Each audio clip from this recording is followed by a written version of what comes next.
Bismillahirrahmanirrahim. Rabbi syrah li sadri wa yassir li amri wa hlul 'uqdatam min lisani yafqahu qawli. Allahumma shalli wa sallim ala habibika Mustafa sayyidina Muhammadin wa ala alihi wa sahbihi ajmain. Nama ba'du. Yang sangat saya hormati Ketua Yayasan Badan Wakaf Habib Hasan Al-Munawwar. Juga di sini ada Bapak Rektor Pak Bejo, ada Direktur RSI Bapak Mas Yudi, para pembantu rektor, para dekan, semua yang hadir saya hormati. Ini karena acara kampus, acara rileks, saya akan menyampaikan kajian ilmiah secara rileks bahwa ini meringati tahun baru itu jelas salah ini. Ini bukan tahun baru ini, tahun terakhir. Karena ini tanggal 29 ya. 29. Jadi ini meringati akhir tahun. Tapi karena rektornya itu orang bejo, adalah itu nggak ada yang nyoal kesalahannya.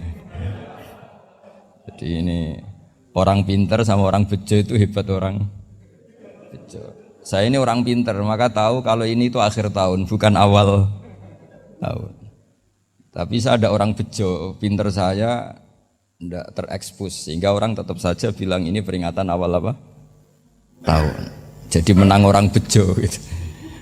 Ini akhir tahun apa awal tahun? Hari ini akhir tahun. Berarti ini peringatan apa? Akhir tahun. Hanya orang bejo yang kesalahannya tidak dikoreksi.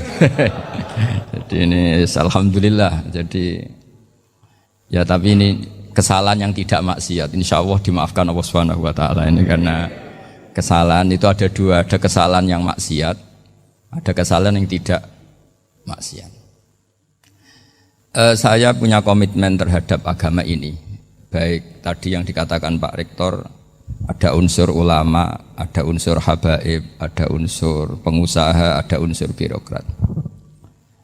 Di antara kenangan-kenangan saya dari Syekhina guru kita bersama Kiai Haji Maimun Zubair, beliau itu sering dawuh, sering ngendikan. Dan itu saya sampaikan juga ketika 7 hari wafatnya Agus Robah, cucu Mbah Maimun, putra Agus Robah. Di antara yang beliau katakan itu adalah sok hak agama itu sing gawe pegawai negeri. Itu berkali-kali beliau ngendikan gitu. Ya saya agak bantah. Lah kalau santri bah, ya santri karuan mesti gawe agama, tapi sok ben sing gawe pegawai negeri. Setelah saya jadi kiai dan penelitian, saya itu berkali-kali didatangi dokter, tentara, juga polisi. Mereka sering bilang gini, Gus saya ini dokter negeri. Saya ke NTT, ke Papua, karena saya muslim, berkebutuhan Islam, maka dibikinkan musola, dibikinkan masjid. Kalau kiai tidak bisa, bikin sendiri urunan mau narik siapa. Mau narik tarikan di jalan yang mau nyumbang siapa. Tapi kalau kebutuhan negara, karena tugas negara, ya difasilitasi negara dan tidak dianggap misionaris karena negara. Begitu juga di beberapa negara yang non-muslim kayak di Argentina, di Venezuela itu ada masjid, ada kajian Islam ya karena duta besar dan itu aparat negara. Disinilah kearifan para ulama berkoalisi dengan umarok dengan makna yang positif bahwa agama ini harus ditopang umarok, sistem negara. Tentu di situ ada tentara, ada polisi, ada macam-macam. Kita sebagai kiai juga enggak berdaya di depan para bandar narkoba apa-apa kalau enggak ada BNN. Kita mau apa dengan korupsi kalau enggak ada KPK. Sehingga kearifan para guru-guru kita, mulai Mbah Maimun, bapak saya sendiri, NU, Muhammadiyah, semua ormas-ormas Islam itu pasti maulah kerjasama. Karena kita siapa ya? Kalau enggak kerjasama. Dan di antara pesan Rasulullah SAW adalah yaduwahi ma'al jamaah. Jadi apa ya, kebersamaan itu sudah berkah. Fa inna yadallahi ma'al jamaah. Jadi berkah. Lalu kenapa saya kalau ngaji bawa kitab? Ini agak sebetulnya itu lazim. Lazim itu suatu yang harus. Tapi karena kelamaan mubalek itu tidak pakai kitab. Seakan-akan bawa kitab itu yang aneh. Sebenarnya aneh mereka. Karena begini logika simpelnya ya. Umat Nabi ini berhak dapat apa coba? Berhak dapat warisan yang paling luhur, paling hebat, paling jernih. Apa itu Quran dan hadis? Pertanyaannya, siapa yang paling punya hak otoritatif untuk menerangkan Quran hadis? Ulama. Ulama yang mana? Ya yang kapabel, yang sudah diakui dunia kayak Imam Ghazali, Imam Bukhari, Imam Syafi'i. Artinya kalau kita tidak pakai materi itu ulama mendapat pikiran kita, bukan mendapat pikiran mereka. Saya ulang lagi, kalau kita tidak pakai materi yang otentik, yang orisinil, umat ini mendapat pikiran kita, bukan pikiran mereka. Maka saya berusaha supaya teman-teman atau semua umat Islam dapat pikiran-pikirannya Imam Ghazali, pikiran-pikiran Imam Bukhari, pikiran-pikiran Abdul Qasim Al-Junaidi, kejernian-kejernian Abu Yazid Al-Bustami. Kejernian itu diantaranya adalah misalnya makalah yang menurut saya itu makalah yang super. Jadi untuk ngadepi krisis karena COVID atau karena apalah. Itu lama dulu sederhana sekali. Beliau-beliau punya rumus yang mungkin jarang didengungkan orang, tapi saya akan kampanye rumus ini. Al-istighna, hakikatul istighna, itu adalah al-istighna anis syek labihi. Jadi pemenuhan kebutuhan yang sebenarnya adalah kita berusaha menghindari sebanyak mungkin kebutuhan yang sekunder, yang enggak penting. Bukan memenuhi semua yang kita inginkan. Jadi misalnya begini ya, kalau kita lapar, itu keinginan kita itu makan enak apa asal makan? Tentu jawabannya asal makan yang sehat. Tapi kalau nuruti nafsu kita, makannya yang enak, teman makan ya enak. Terus di warung yang favorit. Ini kan satu kebodohan. Kenapa untuk makan saja butuh definisi sekian banyak? Yang kita harus kecewa, warung favoritnya bisa sudah tutup. Atau kita ke sana harus macet. Ribet.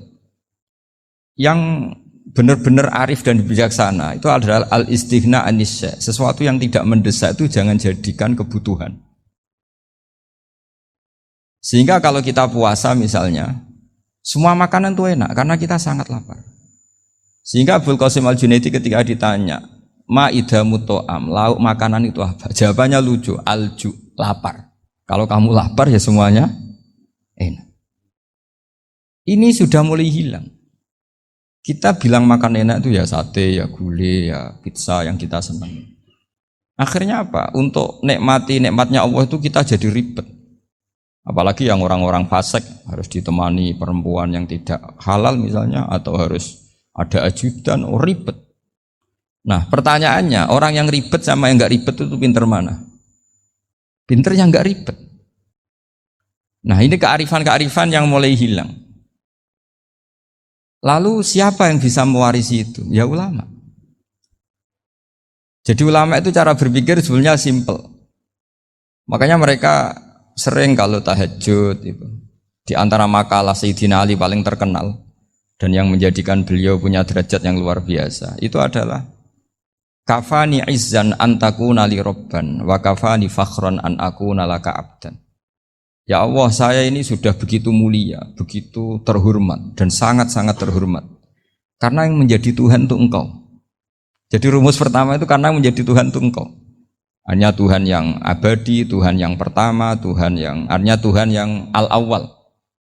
Coba ya Allah, kalau saya ini punya Tuhan Fir'aun, punya Tuhan mati jadi tontonan lagi, itu kerennya di mana coba? Andai kan kita punya Tuhan Fir'aun, atau punya Tuhan yang asal usulnya manusia, apapun hebatnya manusia itu, kita punya Tuhan manusia itu. Tuhan yang lapar, yang kalau nggak makan mungkin pingsan, mungkin bisa kena COVID, nanti Tuhannya diisolasi. Kayak apa? Makanya ketika Tuhan Allah, ya Allah menyindir ketuhanan selain Allah itu, Allah hanya menyindir dengan kalimat sederhana, kana yakulani to'am, yang kamu tuhankan itu masih makan. Artinya kalau nggak makan ya lemes. Jadi lama-lama ada orang gini, alhamdulillah tadi Tuhan mampir ke saya, kelihatannya lapar, setelah tak kasih makan sehat lagi. Susah nggak punya Tuhan yang seperti itu. Beda dengan Tuhan kita.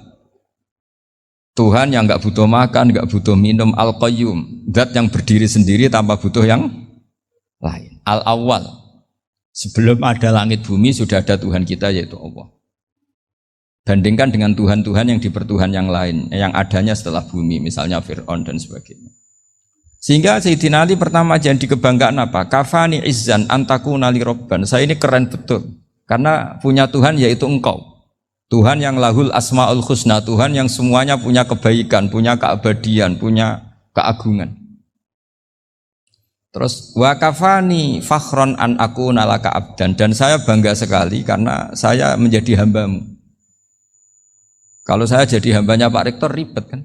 Sudah tak hormati ternyata nanti tidak rektor. Ya kan ribet kan? Terus pokoknya ribet. Jadi budaknya manusia itu ribet. Makanya ada seorang wali datang ke temannya yang jadi presiden atau jadi raja. Datang ke situ karena tidak punya uang, mau minta uang karena temannya raja. Setelah sampai sana ternyata temannya ini karena orang soleh pas berdoa, ya Allah saya minta ini, minta ini, minta ini. Terus si wali tadi pulang. Kenapa kamu pulang? Ternyata dia sama, masih minta-minta kayak saya. Jadi sederhana dia. Sama-sama minta kamu, minta zat yang kamu mintain katanya. Jadi dulu itu orang itu sebegitu dekat dengan Allah. Sehingga si raja ini terus ketemu wali tadi tanya, kenapa kamu menyepelekan saya padahal sekarang saya raja. Terus ditanya sama wali tadi, karena temannya, kalau kamu di padang pasir tidak bisa minum dan harus minum 1 gelas, dengan ongkos kamu harus mengasihkan semua kerajaan kamu demi minuman itu. Pilih mana, minuman apa tetap jadi raja? Ya saya milih bisa minum. Saya tidak raja tetap hidup, tapi kalau nggak minum mati. Bagaimana Anda bangga dengan satu kerajaan sing la yusawi kak samain, yang tidak sama dengan segelas air. Jadi artinya terus mereka melihat jadi raja itu ya biasa, jadi presiden biasa, jadi rektor biasa. Karena mereka biasa berlogika, hakikatul izzah itu ya taqarrub ila Allah, yang benar-benar terhormat itu ya dekat dengan Allah. Begitu seterusnya mereka bikin paradok-paradok yang aneh, tapi itu menjadi pelajaran. Bapak saya Ki Nur Salim itu senang baca anekdot Nasiruddin Koja. Itu kalau bikin orang-orang aneh, itu dia datang ke satu pesta pakai baju lusuh, pakai sarung lusuh atau celana lusuh, sama Sohibul Bait yang punya acara dibiarin. Setelah dibiarin dia pulang pakai jas, pakai dasi, pokoknya keren, dihormatin, pakai alpat, pokoknya dihormatin, silahkan. Pas dia disuruh minum, minumannya itu disokkan saja ke sakunya. Jas, kamu harus minum yang banyak karena kamu yang dihormati, bukan saya. Terus makanan semuanya diletakkan di saku, ada yang apa, ayo kamu makan yang banyak. Alpatnya juga gitu, dikasih sate apa, ayo kamu makan yang banyak. Mereka tidak melihat saya, melihat kamu. Akhirnya orang satu pesta itu istighfar semua, berarti kita ini salah. Terus dia pidato, kenapa kamu uang gitu? Tadi saya datang, orangnya sama. Gara-gara beda pakaian, penghormatannya beda. Berarti yang berhak dapat makanan ini jasa ya, bukan saya. Betapa naifnya kita sebagai orang. Ternyata kita masih hormat sesuatu yang seperti itu, yang atribut lah. Jadi orang-orang sufi itu orang yang bisa menertawakan dunia. Akhirnya ya pertama dia dianggap orang gila, masa jas dikasih makan, dikasih minum. Tapi secara fikih dia benar, haram dia makan. Karena pas dia datang dibiarin, setelah pakai jas dikasih makan. Berarti hakikat yang dapat rezeki siapa? Jasnya apa orangnya? Jasnya apa orangnya? Jasnya. Jadi itu orang-orang sufi, kearifan orang-orang dulu itu bisa ngelola hal-hal yang keseharian menjadi luar biasa. Ada seorang wali melihat istrinya makan 1 piring, anaknya makan 1 piring, ditanya, kalian kenyang? Wah kenyang sekali. Melihat anaknya minum kopi 1 cingkir, senang, kalian senang sekali. Wah kalau senang dengan hal-hal yang murah bisa, ngapain harus senang dengan hal-hal yang mewah, bodoh sekali saya. Sehingga terus mereka bisa qanaah. Qanaah itu ya hidup itu simpel, sederhana. Jadi tentu saya tidak akan ngomong yang muluk-muluk, selain itu tidak bidang saya juga apa ya. Kita ini butuh obat di kondisi Covid seperti ini, butuh kesederhanaan, butuh apa ya. Istighna tadi. Kita harus istighna billah an ghairillah. Jadi sudah cukup bahwa Allah ini segalanya. Sehingga tadi saya dengarin himnenya Unisula, yang paling saya kagum adalah dimulai dengan kalimat-kalimat thayyibah. Di antara tugas suci Nabi Ibrahim dan semua Nabi adalah wa ja'alaha kalimatam baqiyatan fi aqibi. Nabi Ibrahim itu Nabi yang diberi gelar Allah. Dia adalah Nabi yang menjadikan kalimat tauhid itu kalimat yang abadi. Fi akibih, di anak turunnya, di semua generasinya, baik anak turun karena gen maupun karena pembinaan, karena pendidikan. Ini penting sekali saya utarakan karena apa? Satu kehidupan itu sebenarnya digerakkan oleh kata-kata, oleh moto kalau orang bahasa modern. Sehingga banyak ulama mengatakan al-ibarat kutun li'ailatil mustami'in, bahwa redaksi atau moto atau pegangan hidup itu penggerak kehidupan. Sehingga sebetulnya manusia itu digerakkan oleh kalimah-kalimah itu, oleh moto-moto itu, oleh prinsip-prinsip hidup itu. Misalnya orang Palestina itu tiap hari ke pasar gitu. Mereka ke laut gitu. Ditanya, kenapa tidak takut tembak Israel? Jawabannya lucu. Kena tembak ya mati, nggak makan ya mati. Nggak kerja ya mati. Ya sudah, sama-sama mati ya mendingan aktivitas normal. Tapi saya tidak menyarankan itu untuk melawan COVID. Ini cerita saja nanti. Kamu jangan provokator itu. Karena ini wilayah sensitif. Jadi banyak orang yang poligami. Kalau ditanya alasannya gitu, istri satu ya cerewet, dua ya cerewet, mendingan 4 katanya. Ya banyak ya gitu. Tapi ada yang kebalikan, istri satu cerewet saja hampir jantungan, apalagi 4, tinggal matinya kan gitu. Itu semua yang menggerakkan itu kalimat. Kalimat itu satu pegangan. Banyak orang loh yang nggak ingin jadi rektor tuh banyak loh Pak Bejo. Jangan kira semua dosen ingin jadi rektor. Melihat rektor sibuk rapat mempertahankan reputasi Unisula terus sering pegang kepala. Ngapain repot-repot? Jadi tukang sapu aja dapat gaji, ngopi, rokokan selesai. Bodoh amat jadi rektor, mikir orang banyak. Banyak loh orang yang nggak ingin jadi presiden tuh banyak. Karena ngopi nyaman, gak ada yang ganggu. Mau tidur sampai jam 9 siang juga gak ada yang ganggu. Sehingga mereka melihat pegawai negeri itu gak keren, orang kok diatur jam, disiplin. Itu memang cara Allah membagi rahmat. Mau kamu apakan coba? Cara syukurnya dia seperti itu. Bapak saya dulu tuh sering ngajarin saya, diajak jalan-jalan pagi-pagi. Melihat orang ngopi, makan uduk itu bapak seneng. Kok enak jadi wong awam. Ngene esuk-esuk nyemak bocah kesel kabeh kono enak ngopi rokokan. Bapak kadang iri sama orang awam itu iri. Sudah gitu berharap masuk surga kan enak sudah gitu. Tahu-tahu mati, tidak tahu ke surga apa ke neraka ya tidak tahu. Jadi orang dulu itu orang yang bisa mensederhanakan dunia. Sehingga ya sudah cara bahagia. Makanya saya alhamdulillah saya ini kerjasama sama UII sama beberapa kampus. Memang amdan itu sengaja. Kampus itu ya punya sistem yang nggak bisa mewakili sistem kiai. Kiai juga punya sistem yang nggak terwakili oleh kampus juga sebaliknya saling melengkapi. Saya sering ketemu rektor UI, rektor kampus-kampus Islam. Mereka cerita, Gus pendidikan pondok harusnya dimodernkan gini-gini. Saya bilang, kalau pondok modern kayak kampus itu nanti saya ketemu Allah nggak bisa jawab. Kenapa Gus? Saya beri contoh gini. Kalau misalnya perempuan perawan lah atau apa saja, namanya perempuan, mau tanya tentang menstruasi atau haid. Kalau semuanya sistem kampus, dia harus kuliah dulu, registrasi dulu, kuliah dulu, bayar dulu, dan dapat jawabannya nunggu mata kuliah pas itu. Bandingkan kalau sistem pondok, saya tuh sering ke pasar sama anak saya dicegat sama ibu-ibu, Gus. Anak saya ngalami gini-gini, keluar darah terus menerus, nggak 6 hari tapi 1 bulan penuh. Itu hukumnya apa Gus ya? Nanti saya mau sowan ke jenengan. Nggak usah sowan di sini aja. Ya sudah. Sebelum mengeluarkan darah yang rutin seperti itu biasanya haidnya berapa hari? 6 hari ya sudah ikut yang 6 hari, yang lainnya istikhadah. Ngoten tok Gus, ya udah ya.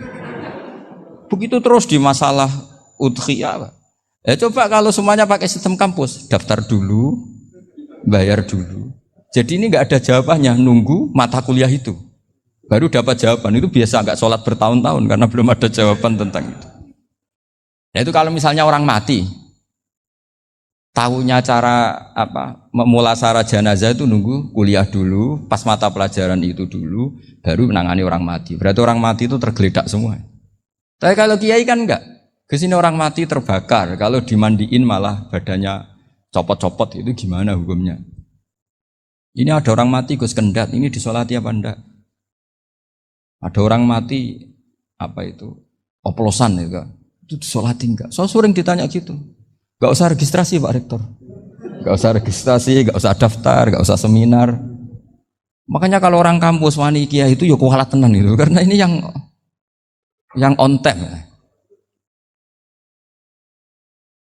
Tapi pondok seperti saya ya ikrar seikrar-ikrarnya pentingnya kampus karena melatih efisiensi waktu, disiplin, tata kelola manajemen sehingga kita ya hormat. Tapi tadi Kita harus saling melengkapi sehingga saya tunjukkan ke publik bahwa saya hormat sekali sama polisi, sama tentara. Coba kita bisa apa ngadepi bandar narkoba kalau enggak polisi? Bisa apa coba menjaga NKRI kalau enggak tentara? Begitu juga ya sudahlah kita memang fa inna yadallahi ma'al jamaah. Kita berkah itu kalau bersama-sama. Enggak bisa kita sendiri. Nah lalu orang kayak saya itu ya beberapa kali sebetulnya saya itu ditawanin jadi dokter honoris causa apa. Kekhawatiran saya satu Pak Bejo. Takut pas enggak punya uang. Itu dokter gak di duit kan gak pantas gitu. Jadi repot gitu daripada beban lah sudah lah nggak usah dokter. Jadi kalau nggak punya uang ya pantas, terus kalau ngebis ya pantas. Suatu saat kalau mati nggak ada yang hadir ya pantas, nggak dokter. Gitu. Kalau sudah dokter kok masuk neraka, dokter kok masuk neraka kayaknya apalagi rektor kampus Islam kok masuk neraka itu kan kok kayak nggak pas itu. Misalnya rektor Unisiola ditanya mungkar nakir, nggak bisa kan kayak gimana gitu. Makanya harus sering ngaji saya supaya nggak malu di depan mungkar nakir. Masa rektor ditanya mungkar nakir nggak bisa. Harus berani bentak. Ini saya rektor loh Pak mungkar nakir. Masa. Kalau wali-wali dulu berani. Masyhur di cerita wali-wali ditanya marabbuka manabuka. Saya ini guru tauhid. Kok kamu tanya marabbuka manabuka yang ngelotok? Kamu tidak pernah ngaji, enak aja tanya. Jadi wali-wali itu ya rileks ngadepi mungkin. Saya akan rileks wali di Bang Pak Rektor. Saya yakin itu. Karena wali itu lebih dekat Allah. Sehingga orang dulu itu saya ulang lagi ya, ada satu kearifan namanya hidup itu apa? Hidup itu adalah cari sebanyak mungkin supaya hidup itu tidak tergantung pada banyak hal. Jika misalnya cara berpikir orang-orang modern itu sebenarnya banyak orang-orang ilmuwan yang nggak ngagumi Amerika, bukan karena angkuh ndak. Untuk mempertahankan kebesaran negara sebesar itu, kebutuhan listriknya besar, kebutuhan tentaranya besar, kebutuhan apa? Sementara negara kayak Venezuela atau Swiss kebutuhannya ada banyak. Pertanyaannya, yang tergantung dengan banyak hal sama yang tidak tergantung banyak hal itu pinter mana? Kalau dibalik pertanyaannya gitu, negara-negara maju itu tidak keren kalau dibalik pertanyaannya. Orang yang untuk mempertahankan eksistensinya banyak, butuh banyak hal, dengan yang tidak butuh banyak hal, itu pinter mana? Orang yang bahagianya nunggu jadi dokter, nunggu jadi kiai besar, kiai viral, dengan orang yang bahagia cukup dengan ngopi, itu pinter mana? Tapi kalau dibalik pertanyaannya, orang yang tahunya nikmat hanya kopi, dengan nikmat yang banyak, pinter mana? Makanya Mbah Mun tuh kalau guyon itu lucu. Aku iku sakake ambek wong desa sing mlebu swarga. Saya dulu eskal mlebu swarga kok disakeni. Akhirnya beliau memberi penjelasan. Wong desa iku roe pakanan enak, iku mau kopi mbek uduk. Lah swarga iku mau nuruti sing dikarepno. Akhirnya wis mau mangan, wis ngopi, nguduk, ngopi wong ora roh pakanan liyane ku ora roh. Nasi mandi yo ora roh, pizza yo ora roh apa-apa. Terus saya bilang, wah lah niku nak nganti selera tentang wanita cantik. Iku juga sederhana. Rontok pesek ya wis cantik, rontok ireng ya wis. Apa bidadarinya seperti itu karena saking enggak pengalamannya. Jadi surga itu kan nuruti apa yang diinginkan. Kira-kira keinginan orang kampung kalau di surga itu apa coba? Makanan apa coba? Ya mana senengnya ketemel gemblong itu. Artinya malaikat lebih suka nangani surganya orang-orang kampung di Bang Pak Rektor. Ini sudah ribet ini. Makanan apa saja sudah harus dicoba. Terus kalau di mall tahu orang macam-macam, seleranya macam-macam pasti. Enak mana kalau sampai jadi malaikat pelayan surga? Suka ngelayani orang kampung apa yang orang kota? Orang kampung kan? Jadi ya itu guyon ya, guyon tapi itu menjadi pikiran kita bahwa orang yang banyak kebutuhan itu sebetulnya banyak kebodohannya karena menggantungkan kebahagiaannya dengan banyak hal. Makanya Imam Syafi'i ngendikan istighna itu apa? Al istighna anisya'labi. Yang dikatakan kecukupan adalah berusaha sebanyak mungkin banyak hal tidak kamu butuhkan. Bukan memenuhi semua kebutuhan kamu karena nafsu kamu ini tidak ada batasnya gitu. Kalau kamu penuhin nggak akan selesai. Itu ada perempuan yang kurang cantik itu minta doa saya, Gus doain suami saya kaya, terus tak guyonin, terus nggak minta. Kalau suami kamu kaya, yang pertama dirubah itu apa? Rumah supaya rumah saya bagus. Kedua apa? Mobil supaya mobil saya bagus. Nanti yang dievaluasi itu kamu. mobil bagus, Alphard, rumah mewah, istrinya kamu, pasti itu dievaluasi. Langsung enggak usah sudah gini aja kan. Jadi pertama yang dievaluasi itu kaya itu, coba kalau suami kaya itu yang dievaluasi pertama rumah ya, rumah ganti, setelah itu apa, mobil. Kira-kira berikutnya akhirnya sudah nggak jadi. Nabi Ibrahim itu pernah minta umur panjang, keren umur panjang. Sama Allah nggak dijawab. Datang orang tua gitu mertamu ke Nabi Ibrahim, terus disuguhi dikasih kurma. Apa itu? Kok kurma apa? Anggur yang sudah matang sekali, sudah dimakan. Setelah dimakan meler keluar lagi, dimakan lagi meler lagi. Terus Nabi Ibrahim masuk lagi ke kamar. Ya Allah, doanya tak cancel. Nanti kalau saya tua kayak itu. Jadi Allah itu nggak jawab langsung tapi ngirimkan itu. Akhirnya ya Allah nggak jadi. Nanti takut itu. Saya pernah ngalami jadi kiai tadi, ada ibu-ibu ya kurang ya nggak pati cantik lah. Suaminya tuh miskin sekali. Minta doa saya supaya kaya. Bareng tak kasih pertimbangan itu udah nggak usah nggak jadi. Jadi itu kearifan. Tapi kearifan ini harus kita tanamkan. Saya nggak bisa membayangkan Indonesia yang besar ini, andai kan tidak ada qanaah, nerimo ing pantum. Coba sekarang ada Covid. Andai kan Indonesia itu kayak Perancis. Saya beberapa kali punya tamu orang yang hidup lama di Perancis, bahkan dapat istri orang Perancis. Itu dulu nggak begitu mencintai Indonesia. Tapi setelah di Perancis 2 tahun, wah Indonesia hebat.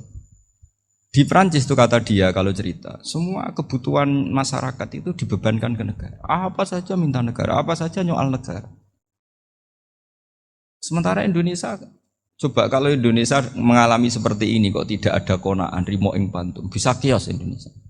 Orang miskin nyalahkan negara, kelaparan nyalahkan negara, apa saja. Tapi barokahnya dididik kiai, jogeman nyalahno wong liya. Urip pun romo ing pandum, diame. Sampai gak ngerti kalau Covid. Banyak tuh orang-orang kampung itu, orang lugu-lugu itu. Mbah niki saking Covid, salam ning Covid, muga-muga umure panjang. Dikira Covid itu nama orang yang ahli sosial itu. Mbah niki dana saking Covid. Matur nuwun sampekno salamku, muga-muga umur panjang. Bingung kan yang nganterin ini. Ini gimana yang mau menjelaskan? Memang nggak paham. Ribet kan. Tapi saya pastikan bahwa dengan keadaan seperti ini kita bahagia, kita stabil, itu jelas barokahnya kalimat tadi, moto tadi atau pegangan hidup tadi. Makanya disebut al-ibarat qutun li'ailatil mustami'in, bahwa redaksi atau kata-kata atau pegangan atau filosofi hidup, apalah namanya itu adalah penyemangat. Penyemangat. Karena kata-kata ini memang luar biasa. Ketika sahabat perang demi kebenaran, zaman itu ya pasti benar karena yang dibela Nabi. Dulu itu kan enak zaman Nabi, yang dibela mesti benarnya, musuhnya mesti salahnya. Sehingga dulu itu memang harus tegas. Kalau sekarang mau tegas gimana? Yang kamu bela tidak mesti benar, musuhnya tidak mesti salah. Ribet kan kalau misalnya saya tukaran sama Pak Rektor, kamu mau bela mana kan bingung. Saya tidak mesti benar, saya tidak Nabi. Pak Rektor apalagi nggak mesti benar lagi kan? Ribet kan? Jadi kalau kita mau perang sekarang itu mau pede gimana? Enggak. Makanya banyak ulama sekarang tuh mau tegas tuh nggak berani karena ya banyak hal yang abu-abu lah wilayahnya. Misalnya pilihan presiden atau pilihan bupati, pilihan menteri. Kamu mati-matian bela itu, yang kamu bela tidak mesti benar, musuh kamu tidak mesti salah. Misalnya pilihan bupati, wah ini kabupaten ini baik kalau bupatinya ini, yang satu bilang ini, terus tim suksesnya kamu tanya, kamu yakin? Ya tidak juga. Lah kenapa semangat? Kan saya botohnya, paling alasannya ya itu aja, bukan yang lain. Beda dengan zaman Nabi, Nabinya mesti benar, Abu Jahalnya mesti salah, kan enak aturan mainnya jelas. Singkat cerita dalam perang itu banyak sahabat yang ngalami luka, ngalami apa gitu. Kemudian curhat ke Nabi, ya Nabi gara-gara derekkan jenengan, ngikuti jenengan saya harus ngalami seperti ini. Ngiranya orang itu diapresiasi sama Allah keluarnya. Ternyata sama Allah gak diapresiasi. Malah diturunkan ayat intakunu ta'lamuna fa innahum ya'lamuna kama ta'lamun wa tarjuna minallah ma'ala yarjun. Kalau kamu sakit karena perang, orang-orang kafir itu ya sakit. Itu saja berani padahal demi kekafiran. Wa tarjuna minallah ma'ala yarjun. Padahal kamu punya nilai lebih yaitu berharap kepada Allah yang mereka tidak punya. Saya jadi kiai itu ya kadang mangkel. Karena yang benci ya benci, yang seneng itu ngel-ngel loh kayak Pak Bejo. Jadi semuanya ribet. Lah iya, yang benci ya ganggu, yang seneng ya ganggu, tambah nemen. Seribet. Tapi kalau sudah ingat bandar narkoba, mereka berhadapan dengan polisi, kadang ditembak karena kesalahannya terlalu fatal. Antar persaingan mereka juga bisa tembak-tembakan karena merebut pasar narkoba. Itu saja mereka berani. Kok kita yang jadi kiai kadang dicium tangannya, dihormati gak berani, hanya takut apa ya, musibah-musibah kecil lah, atau problem-problem kecil. Lah iya, kalau kita bandingannya gitu. Kalau kamu mau tahajud kedinginan, itu masih nanti dihisab Allah itu gitu. Maling ayam itu keluar malam-malam, hanya dapat ayam. Itu gak takut dingin. Ya gak takut digebuki masa. Kamu mau tahajud saja takut dingin. Makanya nanti hisabnya orang soleh itu nanti dijajarkan orang dolim. Terus diperbandingkan. Wah itu habis kamu kalau itu. Jadi misalnya Unisula mau rapat, tapi ini malam, kalau malam dingin nanti sama masuk angin. Wah anak-anak pang di perapatan aja berani kamu. Kalau sudah perbandingannya gitu tuh ribet kita nanti. Makanya itu kalimat itu moto atau filosofi hidup. Sehingga diulang lagi nasihat itu. Iyam saskum korhun faqad masal qoma korhum mislu. Kalau kamu kena luka, orang-orang yang enggak benar juga akan kena luka. Itu aja berani demi ketidakbenaran. Masa kamu demi kebenaran enggak berani? Akhirnya orang itu, ya itu kalimat, itu heroik. Makanya kita ini penting ya, makanya tadi himne Unisula dimulai kalimat thayyibah. Karena kalimat ini yang menjaga kita kalimat ini. Misalnya tentang Tuhan. Kenapa orang Islam imannya kokoh seperti ini, termasuk yang sudah hidup di Amerika, di Australia, di mana-mana. Itu ya barokahnya ajaran atau barokahnya kalimah. Saya sebut kalimah saja pakai bahasa santri.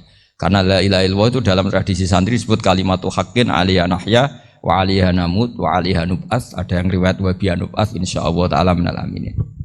Kenapa mereka di mana-mana meskipun sekolah di Amerika, di Australia, bahkan di Uni Soviet tetap mukmin? Itu barokahnya ajaran yang benar. Allah itu siapa? Tuhan.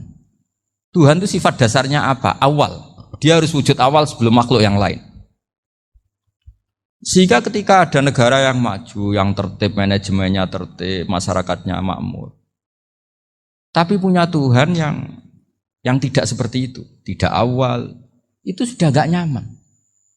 Karena ndaklah keren Tuhan saya, karena Tuhan saya itu al-awwal, zat yang pertama. Tuhan saya keren lah, zat yang gak mati. Tuhan yang gak mati, yang gak pernah mengalami kematian.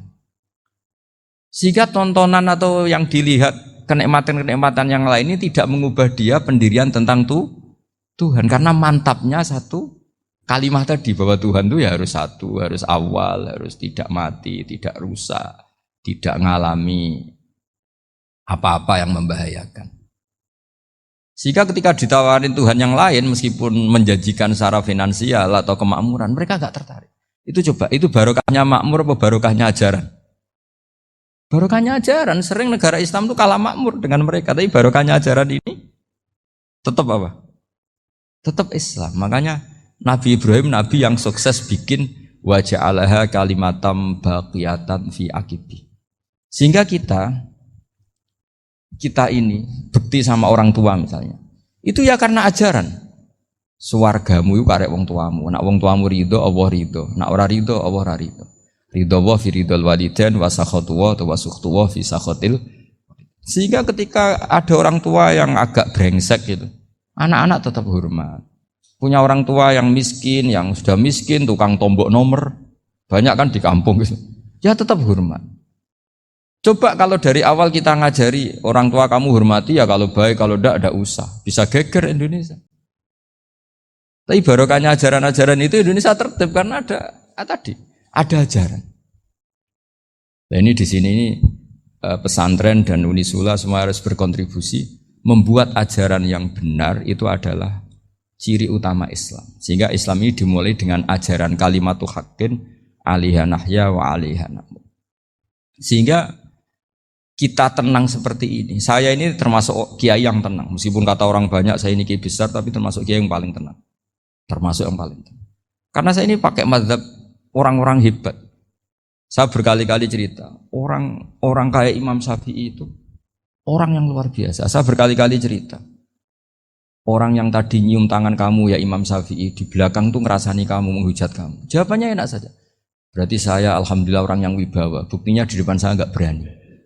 Jadi enteng saja.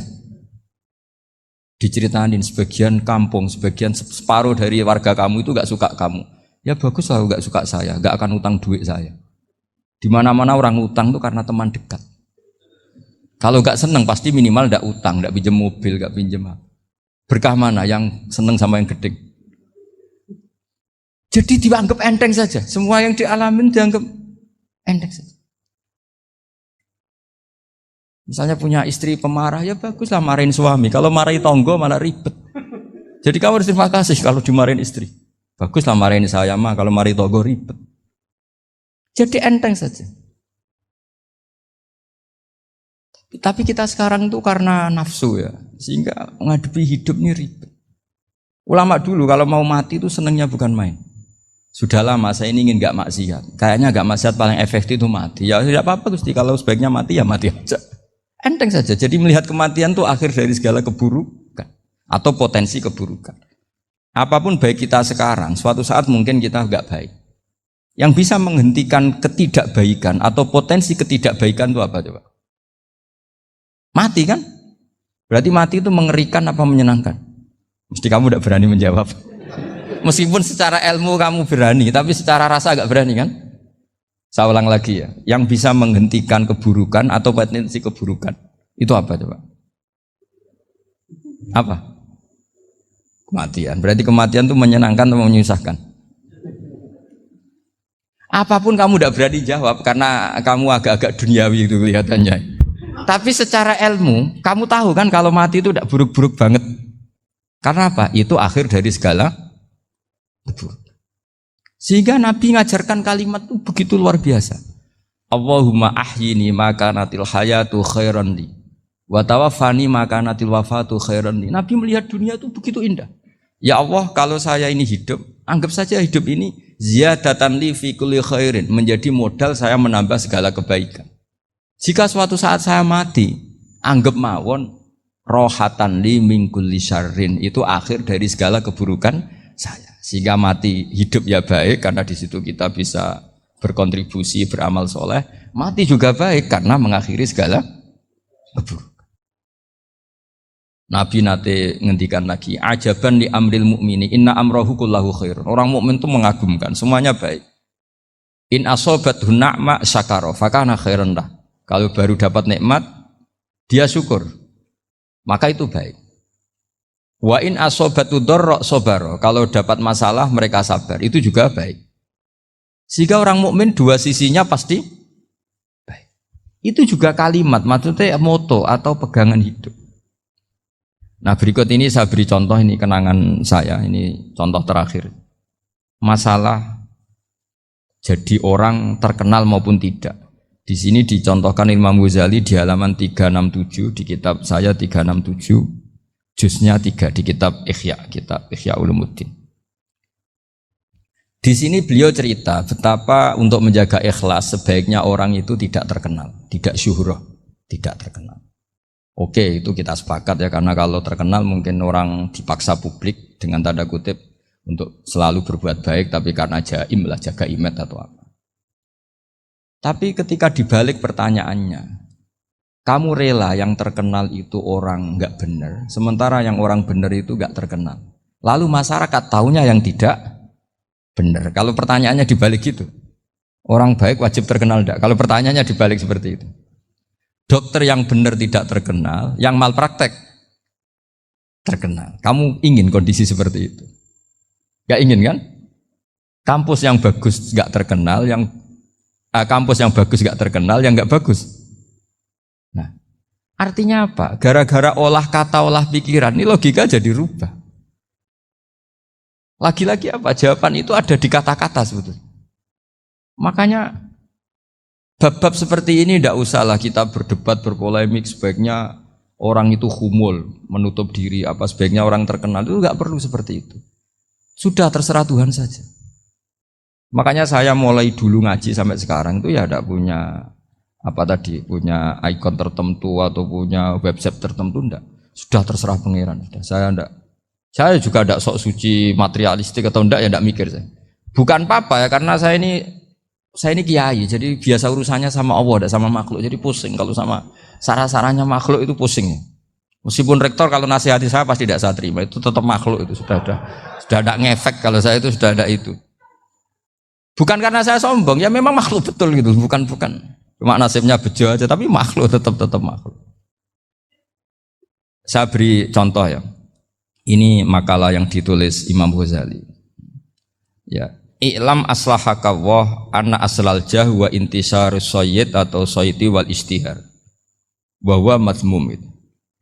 Balil mahmudu al-khumulu illa man saharahu wa ta'ala linasri dini min ghairi takallufi talabi syuhrati minhu. Jadi kalau kamu ingin ibadah kamu selamat, ya kamu jangan terkenal. Tapi resikonya adalah kalau kebaikan itu tidak terkenal, maka enggak dikenali. Kalau enggak dikenali berarti masyarakat hanya punya percontohan yang tidak baik, karena yang baik tidak terkenal. Jadi itulah ulama-ulama dulu. Jadi apa-apa itu dibanding-bandingkan. Kemudian nanti kelihatan, jawabannya itu kelihatan. Jadi ulama dulu itu biasa ngarang misalnya afatun nikah, sisi negatifnya nikah, harus ngurmat istri, harus macam-macam, kalau terlantar itu ya dosa. Seperti tadi Pak Marsudi cerita, kalau orang ngapalkan Quran itu takut lupa, kalau lupa itu jadi dosa.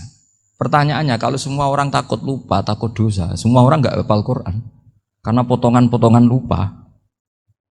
Cara berpikir tidak seperti itu. Kalau berpikir ya namanya hafalan, ya inginnya hafal, kan nggak ingin lupa. Nah nanti kalau takdirnya lupa karena hal-hal yang dimaklumi oleh syariat itu nggak yang termasuk dosa. Yang dosa itu lupa takliwiri udhrin syar'iyin, lupa yang tidak ada sebab yang apa? Syar'i. Tapi lupa bawaan EQ-nya tidak bagus, lupa bawaan sering dibentak. Oh itu enggak masalah karena bawaannya orang tertekan itu ya lupa. Coba kamu hafal Quran, terus punya kredit jatuh tempo, pas hari itu aku yakin enggak cerdas sudah. Itu bawaannya orang tertekan itu pasti lupa. Jadi ya saya teruskan ya. Jadi terus ada makalah yang sangat bagus sekali tentang itu. Saya baca ya. Wa yadullu ala dzalika anna Allah azza wa jalla amarul anbiya'a bi idharil amali lil iktida wa khassahum bi mansibin nubuwah. Wa la yajuzu ayyudhanna bihim annahum khurrimu afdhalal amalen. Jadi orang yang terlalu mendewa-dewakan khumul itu menutup diri. Oke itu baik, karena dengan khumul, dengan menutup diri Anda tidak riya, Anda tidak pamer. Tapi kata Imam Ghazali, kamu juga harus ingat, di antara syaratnya Nabi itu harus mengumumkan kalau beliau itu seorang Nabi. Harus memaklumatkan kalau beliau seorang Nabi, supaya bisa diikuti. Caranya sholat harus diumumkan, sehingga Nabi itu mengatakan harus jamaah. Karena dengan cara jamaah itu bisa shollu kama ra'aitumuni sholli. Coba kalau Nabi sholatnya nggak diperlihatkan, kamu harus sholat yang benar. Caranya gimana ya Rasulullah? Itu rahasia. Bingung nggak kira-kira? Bingung nggak? Ya misalnya amal rahasia selalu lebih baik. Terus ada pertanyaan, Nabi ngendikan kamu sholat yang benar, caranya gimana Nabi? Ya itu rahasia. Terus gimana coba? Tapi Nabi ngendikan apa? Shollu kama ra'aitumuni usolli. Ya sudah, kamu sholat niru saya sholat. Berarti Nabi sholatnya diperlihatkan apa disembunyikan? Diperlihatkan. Jadi begitu juga saya berkali-kali bilang, orang tahu kalau itu bidan ya berdasar tulisan itu bidan. Tahu kalau itu dokter gigi ya itu dokter gigi. Jangan sampai gara-gara tidak ada tulisan mau beli alat bangunan di dokter gigi, mau periksa gigi di toko bangunan. Gara-gara apa? Nggak ada maklumat. Nah, di sini ulama-ulama selalu memaklumatkan dirinya. Termasuk Imam Ghazali ketika ngarang kitab dinamai Ihya Ulumuddin, bahwa kitab ini bisa menghidupkan ilmu-ilmu agama yang mulai hilang. Begitu seterusnya. Jadi ini ngaji ya, jadi orang itu harus ngerti ya, jadi jangan nuruti emosi sendiri atau logika sendiri.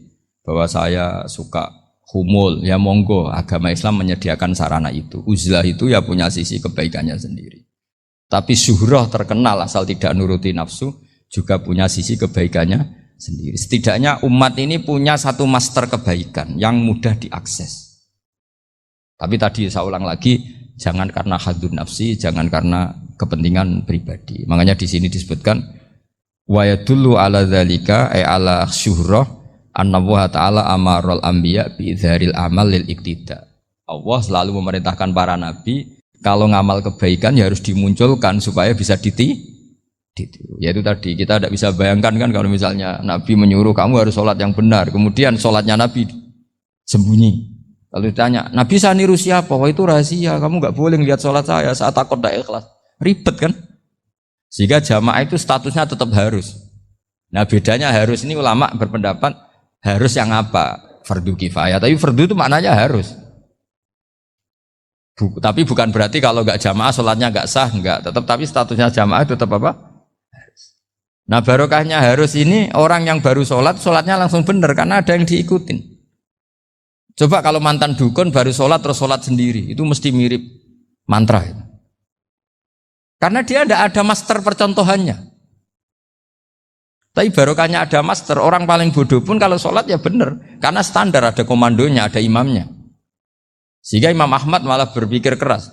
Syarat sahnya sholat itu harus jamaah. Cara pikirannya Imam Ahmad keras sekali beliau.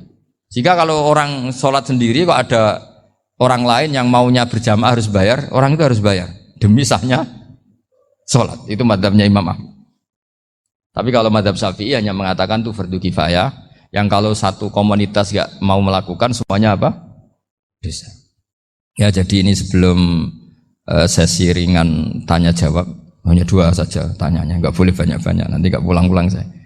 Jadi tak baca lagi biar dapat berkahnya Imam Ghazali. Wa qala qaumun asirru afdalu minal alaniyati. Terus kata sebagian ulama al alaniyah itu afdal minas sirri. Terus diperbandingkan baik yang mana amal dipertontonkan sama ndak. Terus kata Imam Ghazali, kalau orang itu bisa jaga tidak riya, maka sebaiknya dipertontonkan karena kebaikan harus yang muncul, bukan yang tidak baik yang muncul. Makanya ketika Unisula memaklumatkan diri sebagai ingin jadi generasi khairah ummah, itu kalau diterjemah itu kan wow, khairah ummah, umat terbaik, itu kan kayak agak angkuh. Tapi nggak apa-apa, itu nggak apa-apa. Masa kita kampanye Unisula siap degradasi moral, kan ya lucu kan. Masa jualan gitu kan ya lucu. Ya sudah, kita memang ingin mengkhidmati ummah, berbakti dengan umat, membantu supaya jadi generasi khairah apa? Tidak apa-apa, dimaklumatkan supaya dengan itu umat punya sarana. Oh kalau ingin jadi khairah ummah, kuliah di sini. Jangan lalu enggak gitu. Ya sama kita dokter, maklumatkan saja dokter gigi, dokter kandungan, dokter bedah. Sehingga orang kalau mau bedah ya jangan ke dokter kandungan. Jadi barokahnya maklumat ya. Jadi saya mohon sekali ini, saya sendiri sebetulnya orang yang enggak siap terkenal sebetulnya, tapi ya sudah terserah Allah saja. Kalau itu cara Allah menyebar kebaikan, ya monggo. Pokoknya kita tawakal saja sama Allah Subhanahu wa Ta'ala. Ya, saya kira demikian. Assalamualaikum warahmatullahi wabarakatuh.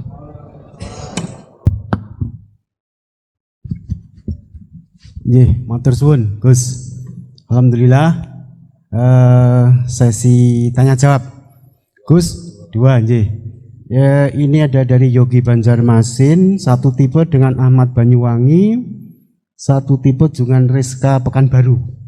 Yang dari Banjarmasin itu, Gus mohon izin ngaji lewat jarak jauh, baik melalui YouTube ataupun lewat medsos. Namun sanadnya bagaimana Gus? Sebab masa kini belum bisa ketemu langsung.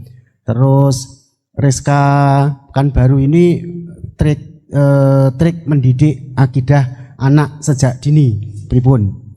Terus Ahmad Banyuwangi ini bagaimana kaum milenial, ini karena setipe Gus, generasi XYZ yang lahir tahun 2000-an.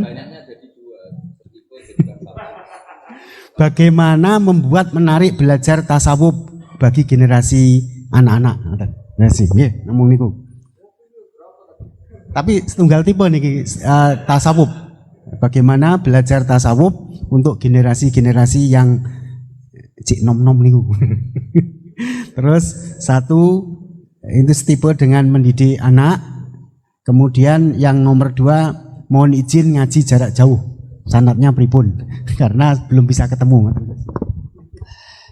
Begini ya, saya mungkin yang kesekian kali ya punya tamu dari Kalimantan, dari Sulawesi. Memang kalau sebagian mereka pernah mondok itu tersiksa karena ngaji saya hanya lewat virtual atau lewat medsos. Kebaikan itu pasti sudah benar. Jadi dengan ketemu langsung maupun enggak itu secara sana itu sudah cukup. Cuma ada beberapa kebenaran yang butuh jelimet, butuh tahqiq, itu yang harus ketemu langsung. Tapi kalau yang kebenaran-kebenaran umum itu tidak perlu, karena kebenaran itu bahasa lainnya itu al-ma'ruf, sesuatu yang mudah dikenali oleh akal, oleh nurani, oleh komunitas, oleh sistem sosial. Sementara mungkar itu sesuatu yang aneh. Andai kan tidak ada agama pun, orang akan bilang selingkuh itu mungkar.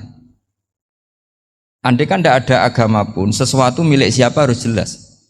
Sehingga diaturlah, ini istrinya ini istrinya ini barangnya ini. Yang paling berak make apa ya yang punya kan? Makanya nikah itu disebut ma'ruf. Yang boleh make ya yang punya. Misalnya yang boleh make mobil itu ya yang punya atau yang dapat izin. Itu disebut ma'ruf.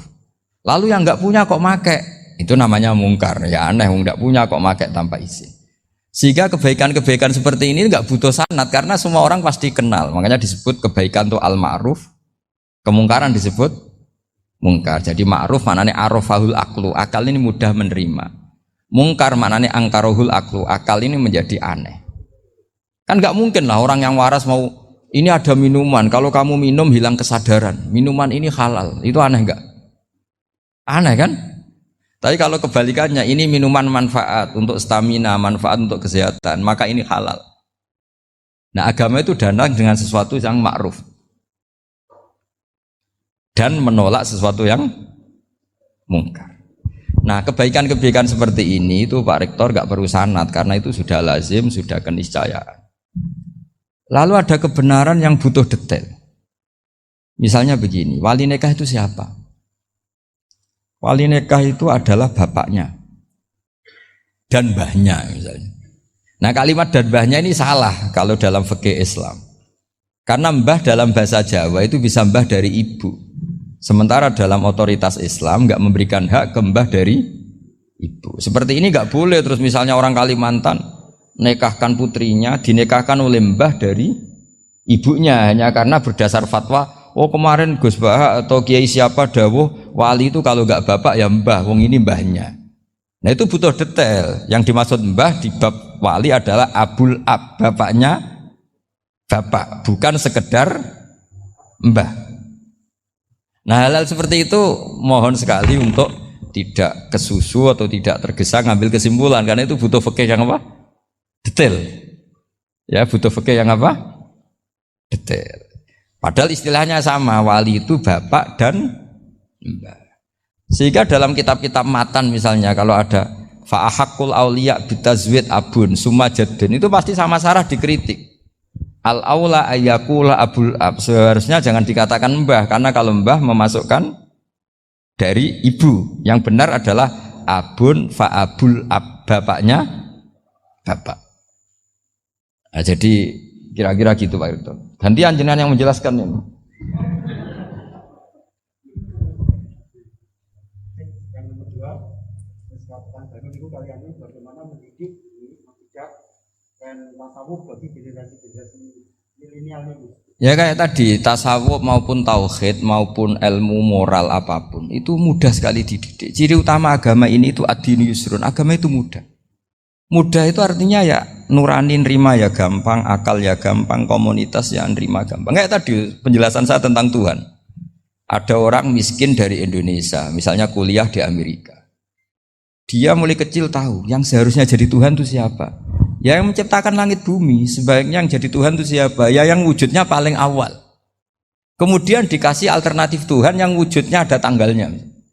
Keren nggak misalnya? Kan terus nggak keren. Kok Tuhan sama buminya kok dulu buminya, kayaknya kok enggak lah kayak gitu. Artinya barokahnya logika yang sehat ini kan, ya setahu saya hampir jarang kan yang murtad masalah tauhid itu. Kalau moral banyak yang agak nakal, tapi secara tauhid jarang yang murtad karena tanaman logika tauhid itu mantap di Indonesia. Mulai kecil kan diajarin wujud, qidam, baqa, mukhalafatul lihawadisi, qiyamuhu fi nafsi. Sama, moral juga gitu. Jong jogeman misoi wong, kan adi misoi sakit enggak? Jangan pernah mencubit orang, dicubit itu sakit. Jadi orang diberi rasa, enggak enak loh disakitin orang, dijotosin orang, ya sudah jangan jotosin orang, enggak enak. Sehingga apa ya, kalau kamu ingin sopan ya disopani harus sopan, kalau ingin dihormati harus menghormati orang lain. Sehingga itu tertanam. Makanya bangsa kita termasuk yang terbaik akhlaknya. Kalau musim haji itu dipuji-puji sama sekian negara karena pantangan lah kita nginjek orang sholat, melangkai orang ruko, orang sujud. Kalau orang lain mungkin kan seenaknya. Iya, karena mulai kecil itu dilatih tidak boleh melangkai orang, tidak boleh. Jadi akhlak itu ya diajarkan mulai kecil plus logikanya. Logika itu ya apa saja lah, yang penting menjadi anak kecil itu paham. Dan itu mudah, saya ulang lagi mudah, karena agama ini ad-dinu yusrun, agama ini mudah, jadi mudah difaham. Enggak bisa kamu katakan misalnya tasawuf. Tasawuf itu ya gampang kayak tadi, seperti Bapak kalau ngendikan. Makanan yang membuat enak itu karena menunya yang mewah kamu cocok atau karena kamu lapar. Lama-lama orang kan berpikir, ya setiap puasa itu kok tempe enak, tahu enak, tapi kalau sudah buka, sudah kenyang, apa saja semuanya menjadi tidak enak. Padahal kualitas menunya masih enak, tapi gara-gara kenyang menjadi tidak enak. Berarti penyebab enak itu lapar apa menu? Lapar.